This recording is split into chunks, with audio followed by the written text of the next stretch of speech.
마가복음 13장 1절부터 13절까지 말씀입니다. 말씀 보겠습니다. 예수께서 성전에서 나가실 때에 제자 중 하나가 이르되 선생님이여 보소서 이 돌들이 어떠하며 이 건물들이 어떠하니이까. 예수께서 이르시되 내가 이 큰 건물들을 보느냐. 돌 하나도 돌 위에 남지 않고 다 무너뜨려지리라 하시니라. 예수께서 감난산에서 성전을 마주 대하여 앉으셨을 때에 베드로와 야고보와 요한과 안드레가 조용히 묻되 우리에게 이르소서 어느 때 이런 일이 있겠사오며 이 모든 일이 이루어지려 할 때에 무슨 징조가 있사오리이까. 예수께서 이르시되 너희가 사람의 미혹을 받지 않도록 주의하라. 많은 사람이 내 이름으로 와서 이르되 내가 그라하여 많은 사람을 미혹하리라. 난리와 난리의 소문을 들을 때에 두려워하지 말라. 이런 일이 있어야 하되 아직 끝은 아니니라. 민족이 민족을 나라가 나라를 대적하여 일어나겠고 곳곳에 지진이 있으며 기근이 있으리니 이는 재난의 시작이니라. 너희는 스스로 조심하라. 사람들이 너희를 공회에 넘겨주겠고 너희를 회당에서 매질하겠으며 나로 말미암아 너희가 권력자들과 임금들 앞에 서리니 이는 그들에게 증거가 되려 함이라. 또 복음이 먼저 만국에 전파되어야 할 것이니라. 사람들이 너희를 끌어다가 넘겨줄 때에 무슨 말을 할까 미리 염려하지 말고 무엇이든지 그때에 너희에게 주시는 그 말을 하라. 말하는 이는 너희가 아니요 성령이시니라. 형제가 형제를 아버지가 자식을 죽는 데에 내주며 자식들이 부모를 대적하여 죽게 하리라. 또 너희가 내 이름으로 말미암아 모든 사람에게 미움을 받을 것이나 끝까지 견디는 자는 구원을 받으리라. 아멘. 오늘의 말씀은 이제 논쟁의 이야기가 끝나고 성전에서 나가시면서 있었던 대화 내용입니다. 13장은 굉장히 유명하지요. 종말장으로 굉장히 유명합니다. 마태복음과 누가복음에도 이 동일한 종말장이 기록되어져 있습니다. 이 마가복음에 나오는 종말장 이렇게 시작을 하지요. 성전에서 나가시는 한 사람이 그 건물을 보면서 얘기합니다. 이 돌들이 어떠하며 이 건물들이 어떠하니까 라고 얘기를 해요. 그 건물은 성전을 의미합니다. 이때 이 성전은 헤롯 성전을 의미하고요. 이 헤롯 성전은 대략 82년 동안 대략 지어진 건물입니다. 예수님 시대 때에도 아직 지어지고 있는 그 건물이었습니다. 주전 19년부터 시작해서 주후 63년에 완공이 된 역사적으로 건물로 이야기가 됩니다. 하지만 이 건물은 오래지 않아 주후 70년에 로마에 의해서 예루살렘이 점령당하면서 이 건물은 완전히 회파되어지게 됩니다. 예수님이 그 건물을 향하여 앉으셔서 말씀하시지요. 이 건물이 어떻습니까? 라고 얘기했을 때 2절에 보면 바로 얘기하시지요. 내가 이 큰 건물을 보느냐? 돌 하나도 돌 위에 남지 않고 다 무너뜨려지리라. 이 말씀이 이루어지는데 로마 사람들이 좋아하는 것 중에 하나가 금입니다. 그런데 이 헤롯이 성전을 지을 때에 빛을 받으면 햇빛을 받으면 금빛이 나게끔 돌과 돌 사이에 금칠을 했다는 얘기가 있습니다. 그래서 해가 떠오를 때 이 헤롯 성전 자체가 금 색깔로 반짝반짝 빛났다고 그래요. 그래서 로마 사람들이, 로마 군인이 예루살렘에 들어와서 점령하고 난 다음에 제일 먼저 했던 것이 돌과 돌 사이에 이렇게 심어져 있던 금들을 다 빼내기 위해서 돌을 돌 위에 하나도 남기지 않고 다 무너뜨렸다라는 이야기가 내려져 옵니다. 중요한 건 그것이 진짜인지는 정확하게는 알 수 없지만 실제로 이 헤롯 성전의 터는 지금도 알 수가 없습니다. 예루살렘의 도시에 가면 이 성전의 터가 어딘지를 알 수가 없어요. 이미 많은 건물들이 이 터 위에 세워졌기 때문에 지금 발굴해도 쉽지 않지만 이때 돌 하나도 남지 않고 다 회파가 됐기 때문에 정확하게 어떤 위치, 어떤 크기에 이 건물이 세워졌는지를 발견할 수 없습니다. 내려오는 이야기로만 짐작을 하고 있는 상황이지요. 예수님 말씀하신 대로 그것이 그대로 이루어지게 되지요. 그런데 4명의 제자가 감난산에 올라가서 성전을 바라보면서 예수님께 나옵니다. 그리고 물어요. 어느 때에 또 무슨 징조가 있겠습니까? 라고 조용히 묻습니다. 이 질문으로 인해서 마지막 때에 대한 그 이야기를 예수님이 하기 시작을 하십니다. 자, 마지막 때 어떤 일이 있느냐 하면 가장 중요한 것은 5절에 미혹받지 않도록 주의하라는 겁니다. 누구한테 미혹을 받아요? 사람의 미혹입니다. 여러분들 미혹받지 않도록 조심해야 합니다. 어느 시대에나 이 미혹하는 사건은 참 많았습니다. 특별히 한국 땅에는 이 사람들의 미혹이 굉장히 많지요. 전 세계에 역사적으로 메시아, 자칭 메시아라는 사람이 가장 많이 나온 나라가 한국입니다. 지금 여전히 지금도 메시아와 같이 행동하는 사람들이 있지요. 메시아라고 얘기하고 이미 죽은 사람도 있고 아직 죽지 않은 사람도 있고 또 앞으로 나올 사람도 있겠지요. 가장 대표적인 지금 활동하고 있는 것이 신천지지요. 굉장히 많은 사람이 미혹이 되어졌습니다. 14만 4천 명이라는 요한계시록에 나오는 그 숫자와 12지파를 내걸고 14만 4천 명이 다 모이면 예수님이 오신다 해서 열심히 전도했고 이미 지났음에도 불구하고 아직 아무런 소식이 없지요. 그런데도 불구하고 굉장히 많은 사람들이 미혹되어졌고 더 놀라운 건 이 신천지가 이제 한국에만 아니라 전 세계로 퍼져나가고 있다는 겁니다. 참 대단하지요. 한국 사람 참 대단한 것 같습니다. 우상도 세계로 전파하고 그리고 세계로 수출하는 나라가 한국이 아닌가라는 생각이 들 정도입니다. 그렇게 많은 사람들이 미혹을 받기 때문에 때가 가까이 올수록 더 많은 미혹하는 일들이 이 땅에 있을 수밖에 없어요. 6절에 보면 많은 사람이 내 이름을 와서 내가 그라고 많은 사람을 미혹한다 하지요. 역사적으로 보면 굉장히 많은 사람이 이렇게 미혹을 했고 많은 사람이 미혹에 넘어갔습니다. 또 어떤 것들이 있습니까?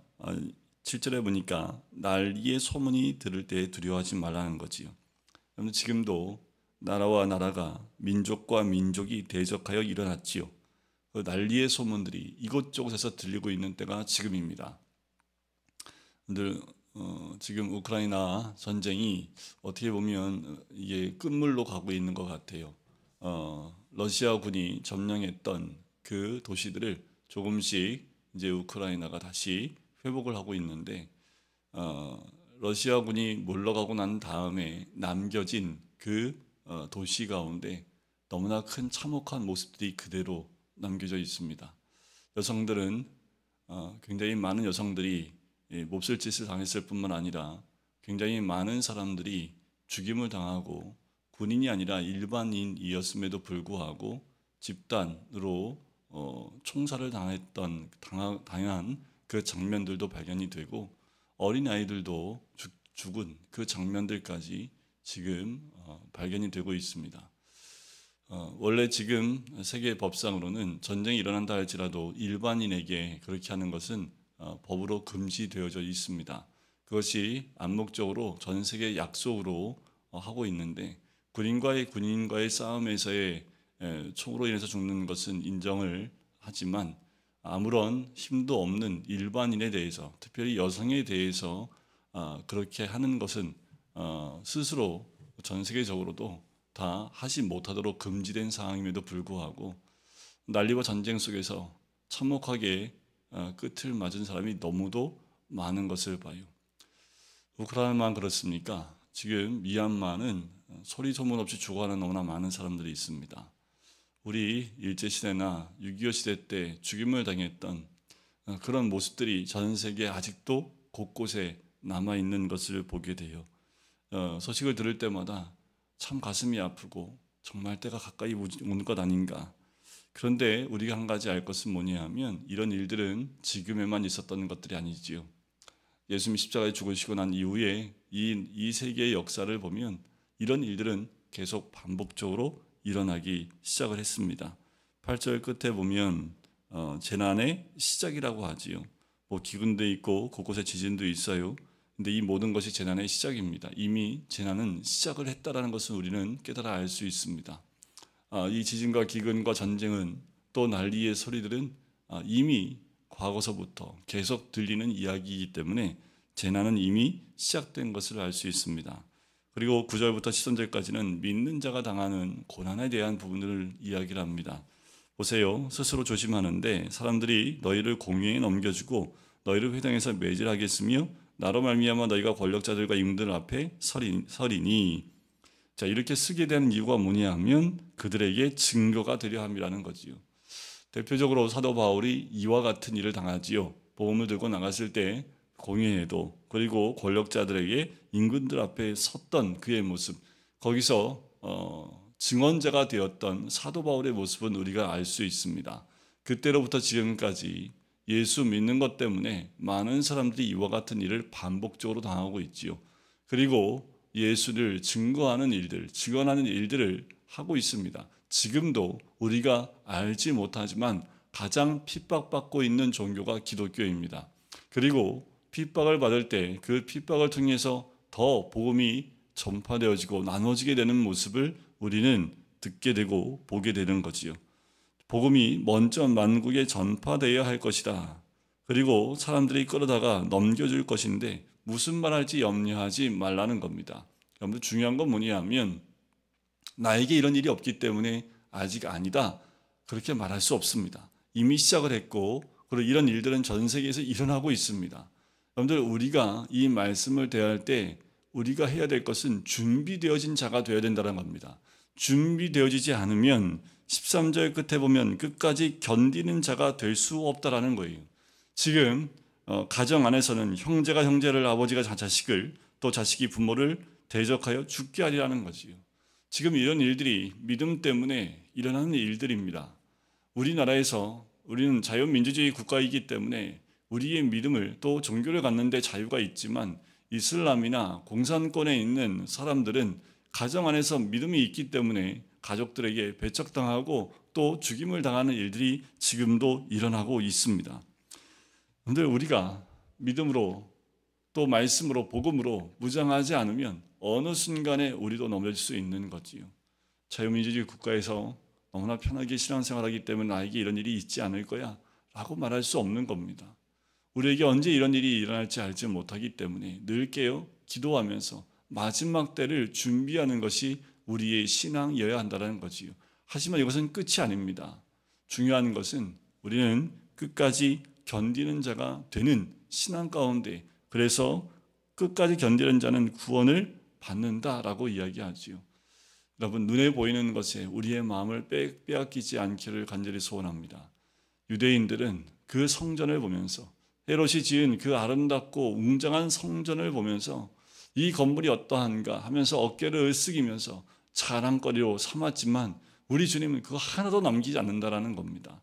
세상 가운데 우리가 자랑거리로 삼는 것이 무엇입니까? 하나님께 복받아서 이렇게 자랑스러운 것들이 있다라고 하는 것들, 하나님은 원치 않는다라는 거지요.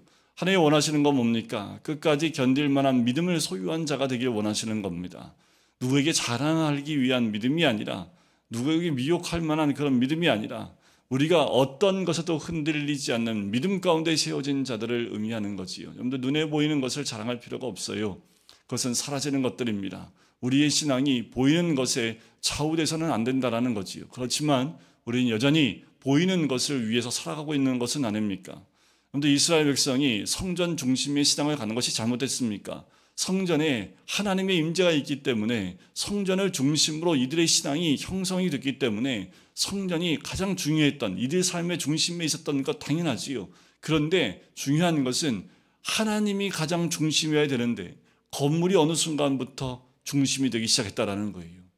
우리의 삶에 하나님이 중심이었는데 어느 순간부터 하나님이 허락해 주신 그 복이 우리의 삶의 중심이 되어버린 거예요. 주객이 바뀌어버린 거지요. 하나님이 우리의 삶의 중심이어야 됨이 분명함에도 불구하고 하나님이 부여주신 그 복을 받기 위한 그 복이 우리 삶의 중심에 자리 잡힐 때에 우리 주님, 이와 같은 일들이 일어나리라 하는 것대로 그 모든 것은 무너질 수밖에 없는 거지요.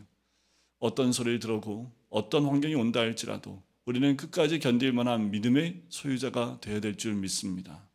이 시대에 정말 주님이 찾는 믿음의 사람, 끝까지 견디는 자, 또 믿음 가운데 흔들림이 없는 자, 눈에 보이는 것에 넘어지는 자가 아니라 우리 주님을 믿는 그 믿음 가운데 어떠한 고난이 와도 흔들리지 않는 믿음이 준비되어지고 어디에 가든 주님이 주신 그 말씀을 전할 수 있는, 증언할 수 있는 자의 모습이 우리의 모습이 되어야 될 줄 믿습니다.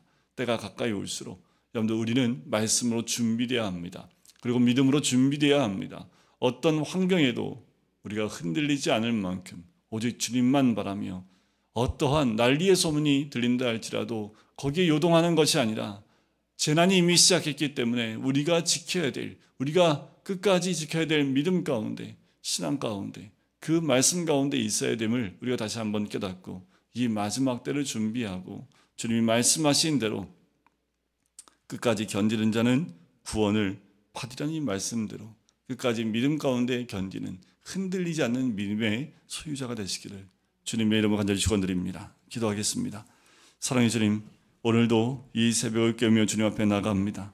하나님, 기도하는 자, 또 끝까지 믿음 가운데 서 있는 자, 눈에 보이는 것들, 아름다운 것들을 따라 가는 자들이 아니라 아버지 하나님, 끝까지 믿음을 지켜나가며 어떠한 난리의 소문이, 어떠한 미혹하는 자가 온다 할지라도 흔들리지 아니하도록 믿음과 말씀 가운데 서 있는 우리가 될 수 있기를 간절히 소원합니다. 우리의 삶의 중심이 하나님께 있으며 또한 주님 중심이 되어서 눈에 보이는 것에 우리의 마음을 빼앗기는 자가 아니라 끝까지 견디는 자가 되어져 구원을 얻을 수 있는 하나님의 사람이 될 수 있도록 축복하여 주시옵소서. 감사드리며 예수 그리스도의 이름으로 기도드립니다. 아멘.